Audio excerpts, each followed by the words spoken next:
So దీనికి ఉన్న technical సమస్య ఏంటంటే బుడమేరు వరద ప్రకాశం బ్యారేజ్ లో కన్నా కృష్ణా నదిలో కన్నా కలవాలి, లేదు టువర్డ్స్ విజయవాడ ముంచుకుంటూ బుడమేరు ఇలాగే వెళ్లేసేసి కొల్లేరు సరస్సు లో కన్నా కలవాలి. సో దీనికి వేరే ప్రత్యామ్నాయం లేదు, ఇదే రూట్, ఇదా ఈ రెండే ఎగ్జిస్టింగ్ ఉన్న దారులు. సో ఇలా కలవడానికి సేమ్ నదిలో ఆ ప్రవాహం ఉండి వరద తాకిడి ఎక్కువగా ఉన్నప్పుడు బుడమేరు వరద నీరు రాదు కాబట్టి దీనిలో కలవడానికి ఒక టెక్నికల్ గా సమస్య. సేమ్ టైం ఈ ఏరియాలో కూడా వరద ప్రవాహం కనుక వదిలేస్తే ఆటోమేటిక్ విజయవాడ ముంచుకుంటూ అది వెళ్తుంది. ఎందుకంటే ఎగ్జిస్టింగ్ కెనాల్స్ కూడా చాలా నేరో ఉంటాయి కాబట్టి దీనిలో ఎట్టి పరిస్థితుల్లో ఈ వాగు ఈ నేరో ఉన్న కాలంలో కూడా వరద ప్రవాహం వెళ్ళినట్టు ఆటోమేటిక్ గా విజయవాడ మళ్ళా ముప్పు గురవుతుంది. అది 5 ఏళ్ల తర్వాతనా 10 ఏళ్ల తర్వాతనా అనేది సెకండరీ. ఎందుకంటే 5 ఏళ్ల తర్వాత 10 ఏళ్ల తర్వాత అనేది ఏ రోజు ఇక్కడ వరద ఎన్ని సెంటీమీటర్ల వర్షపాతం ఎక్కువ వస్తుందో, ఇక్కడ వర్షపాతం ఎక్కువ నమోదైందంటే ఆటోమేటిక్ గా నదిలో గనక వరద తాకిడి ఎక్కువ ఉన్నట్లయితే ఆటోమేటిక్ గా ఈ ఏరియా ముప్పు గురవడానికి సమస్య. రెండు ఆ టైం కలిసి వచ్చిందంటే ఆటోమేటిక్ గా విజయవాడ మునుగుతుంది. అండ్ ఇంకోటి ఏంటంటే పోలవరం కెనాల్ యొక్క రెడ్ కలర్ లో ఉండేది పోలవరం, ఇలాగుండేది పోలవరం అనమాట. సో పోలవరం కెనాల్ వాటర్ కూడాను ప్రస్తుతానికి 10-11 వేల క్యూసెక్లు అని అంటున్నారు. రేపు 50,000-60,000 క్యూసెక్లు కనుక ఒకవేళ 50,000 క్యూసెక్లు వైడింగ్ చేస్తూ డిజైన్ గతంలో ఇచ్చారు. పోలవరం కెనాల్ ని 50,000 క్యూసెక్లు వరద ప్రవాహం వచ్చే విధంగా వైడింగ్ చేసేసి దాన్ని తీసుకొచ్చి కృష్ణా నదిలో కలపాలన్నా ఆ టైంలో కూడా టెక్నికల్ ఇదే సమస్య కూడా రావడానికి ఛాన్స్ ఉంది. ఎందుకంటే అదే టైంకి ఇక్కడ జూన్ నుంచి డిసెంబర్ వరకు గోదావరిలో వరద ప్రవాహం ఉంటది. సో ఆ టైంలో మనం ఈ పోలవరం యొక్క వాటర్ తీసుకొచ్చేసి ప్రకాశం బ్యారేజ్ కలిపే టైంలో దీన్ని 50,000 క్యూసెక్లు పెంచాలని 2020లో ప్రతిపాదన పెట్టారు. దాని కానీ బిల్వేట్ చేస్తే ఇక్కడ వరద ప్రవాహం ఉన్నప్పుడు ఆటోమేటిక్ పోలవరం వాటర్ కూడా ప్రకాశం బ్యారేజ్ లోకి ఎంటర్ అవుతుంది. అదే టైంలో ఈ ఏరియాలో వర్షపాతం కూడా నమోదైందంటే ఇక్కడ 50,000 క్యూసెక్ల ప్రవాహము ప్లస్ ఇది ఒక 50,000 క్యూసెక్లు కనుక ప్రవాహం అయితే 1,00,000 క్యూసెక్లు అనేది ప్రకాశం బ్యారేజ్ లోకి వెళ్ళాలంటే highly impossible. So Polavaram canal లో వాటర్ అంటే పైన స్టాప్ లాక్స్ పెట్టచ్చు, లేదు పంపింగ్ అనేది ఆఫ్ చేసేసి పోలవరం వరకు మేనేజ్ చేయొచ్చు. బట్ ఇక్కడ మేనేజ్ చేయడానికంటూ బుడమేరు ప్రవాహాన్ని ఎక్కడో రిజర్వాయర్ లో స్టోర్ చేసి దాని ప్రవాహ దిశను మళ్లించాలి అంటే కేవలం ఇది ఒకటే మార్గము. ఇలాగా డైవర్షన్ ఛానల్ అనేది ప్రకాశం బ్యారేజ్ లో కాకుండా ఇలాగా మైలవరం దగ్గర ఒక రిజర్వాయర్ నిర్మించి ఈ గ్రావిటీ కెనాల్ ద్వారా ఇలాగాని లేదు ఇలాగాని తీసుకెళ్లేసి బుడమేరులోనే మళ్ళా కలుపుకోవచ్చు. అండ్ ఇదొకటి చేస్తేనే కుదరదు, ఇది కోతులు వాగు అనే వాగు బుడమేరు రెండు కలిసే చోట ఇక్కడ స్టోరేజ్ చేస్తున్నాము. కొంత వాటర్ ప్రవాహాన్ని మళ్లించడానికి ఛాన్స్ ఉంటుంది. అండ్ ఇక్కడ కూడా ఇంకో 1,500 నుంచి 1,700 ఎకరాలు అనేది వెలగలేరు అనే ఏరియాలో కూడా వాటర్ అనేది అన్ని స్టోర్ చేసి ఇక్కడ కూడా 1,500 నుంచి 1,700 ఎకరాలు అనేది ఇక్కడ కూడా వెలగలేరు వాటర్ స్టోర్ చేసి దీన్ని కూడా ఈ మలుపులున్న ఈ కెనాల్లో నుండి కాకుండా ఇలా నేరోగున్న ఇన్ని మలుపులున్న ప్రవాహాన్ని తప్పకుండా ఎంతో కొంత వాటర్ ప్రవాహాన్ని ఆపుతుంది. ఇది ఇన్ని మెలికలు కాకుండా స్ట్రైట్ అవే వెలగలేరు దగ్గర నుండి ఇలాగా ఒక ఛానల్ ని డైరెక్ట్ గా ఇక్కడ నుంచి వెలగలేరు హెడ్ రెగ్యులేటర్ దగ్గర నుంచి బోత్ సైడ్ లైనింగ్ వేస్తూ ఒక ఛానల్ ని ఇది 200 నుంచి 250 అడుగులకి వెడల్పుతోటి కొత్త ఛానల్ అనే దాన్ని తవ్వి డైరెక్ట్ గా మళ్ళా ఇక్కడ తీసుకొచ్చేసి ఇక్కడ గనక కలిపినట్లయితే అంటే ఇది ఎగ్జిస్టింగ్ ఉన్న ఛానల్లో కూడా వెడల్పు చేసినా బానే ఉండొచ్చు. అయితే ఇక్కడ ఎక్కువ మలుపులు ఉన్నాయి, వాటి మలుపులు తీసేసి ఇవ్వచ్చు. డైరెక్ట్ గా ఇలాగా డైరెక్ట్ గా ఒక న్యూ ఛానల్ అనే దాన్ని తవ్వేసేసి బుడమేరు అనే వాగులోకి మళ్ళా ఈ ప్లేస్ లో కలిపినట్లయితే అండ్ విజయవాడ సిటీలో ఉన్న ఈ పర్టికులర్ ఏరియాలో కూడాను ఏదైతే వాగు పరివాహ ప్రాంతాలని వెడల్పు చేసి ఆటోమేటిక్ గా దీన్ని ఫ్రీ చేసేస్తే ఇలాగా బుడమేరు అనేది కొల్లేరు సరస్సులోకి వెళ్ళడానికి అవకాశం ఉంటుంది. సో టోటల్ గా ఓవరాల్ గా చూసుకున్నట్లయితే బుడమేరు అనేది ఇలాగా ఇక్కడ 3,500 ఎకరాల రిజర్వాయర్ ఒకటి ప్లస్ ఇక్కడ ఒక రిజర్వాయర్, 2 రిజర్వాయర్లు నిర్మించి 2 డైవర్షన్ ఛానల్ కనుక ఇక్కడ ఒకటి పెట్టని పక్షంలో ఈ 5 ఏళ్ల తర్వాతనో 10 ఏళ్ల తర్వాతనో లేదా మళ్ళీ ఒక 30 ఏళ్ల తర్వాత అయినా సరే ఆటోమేటిక్ గా ముంపు గురి కాకుండా ఉంటాయి. లేని పక్షంలో ఇవి కనుక చేయకుండా ఎప్పుడో కదా వరద వచ్చేది, ఎప్పుడో కదా వర్షాలు పడేది ఈ ప్రాంతాల్లో, అప్పుడు చూసుకున్నాలని గతం నుంచి ఏదైతే అశ్రద్ధ చేశారో అలానే ఇప్పుడు కూడా అశ్రద్ధ చేసిన పక్షంలో మళ్ళా విజయవాడ అనేది ముప్పు గురి కావడం, ఈసారి ఆస్తి ప్రాణ నష్టం మరింత ఎక్కువ ఉంటుంది. ఎందుకంటే 20 ఏళ్లలో అంటే 2005 నుంచి ఇప్పటికి 19 సంవత్సరాలు అయింది. అప్పటికి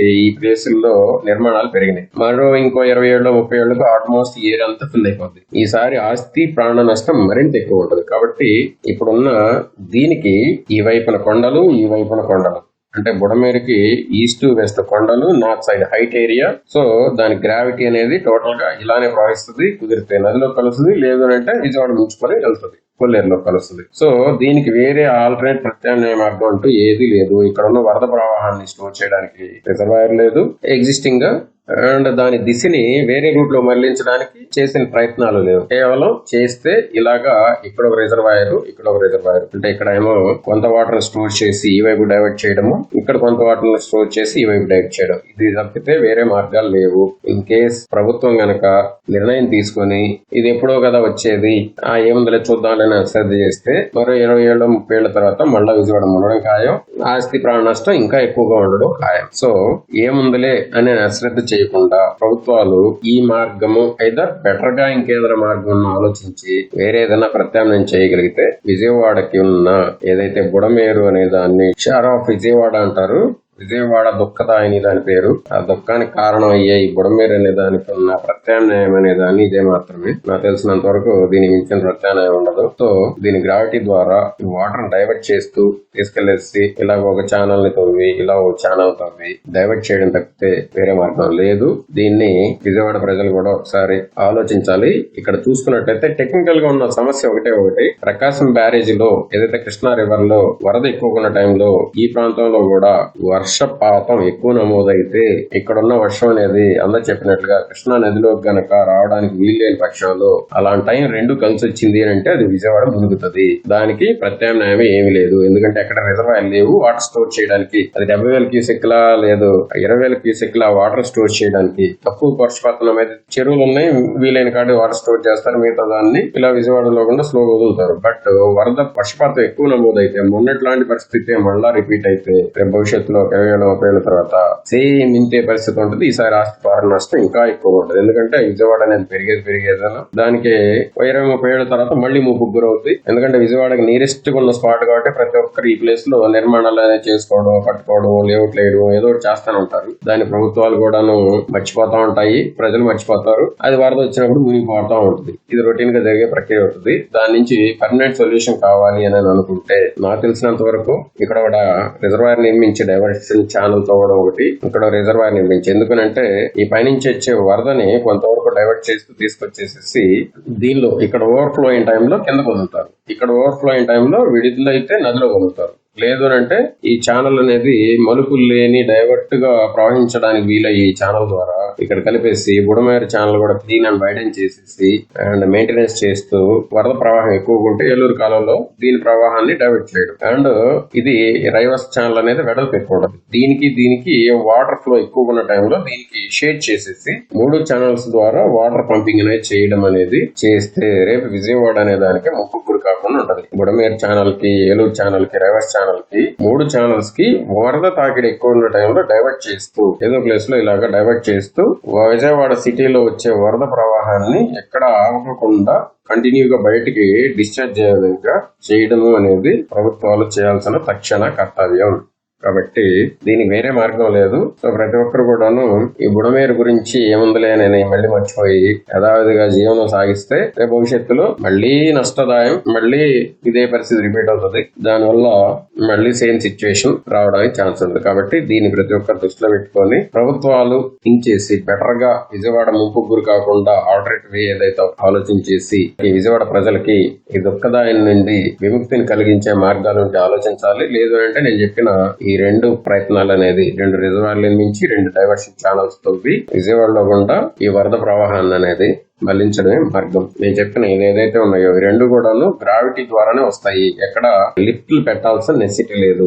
ఈ ఛానల్ కైనా లిఫ్ట్ పెట్టాల్సిన అవసరం లేదు, ఈ ఛానల్ కైనా సరే లిఫ్ట్ పెట్టాల్సిన అవసరం లేదు. కేవలం గ్రావిటీ ద్వారా మాత్రం ఈ వాటర్ అనేది ప్రవాహం జరుగుతుంది. ఎక్కడ కూడా ఖర్చు తక్కువగానే అయిపోవడానికి కూడా ఛాన్స్ ఉంటది. కేవలం ఈ 2 రిజర్వాయర్లకి మాత్రమే 3.5 ఎకరం ఒకటి, 1,500 ఎకరాలు ఒకటి, అంటే దగ్గర 5,000 ఎకరాలు అనేది గవర్నమెంట్ అక్వైర్ చేసేసి దీన్ని ఇలా డిజైన్ చేస్తే బెస్ట్ గా ఉంటది. విజయవాడకి భవిష్యత్తులో ఒక గండం నుంచి విముక్తిని కలిగించిన వాళ్ళు అవుతారు అనేది నా ఒపీనియన్. Anyhow, thank you.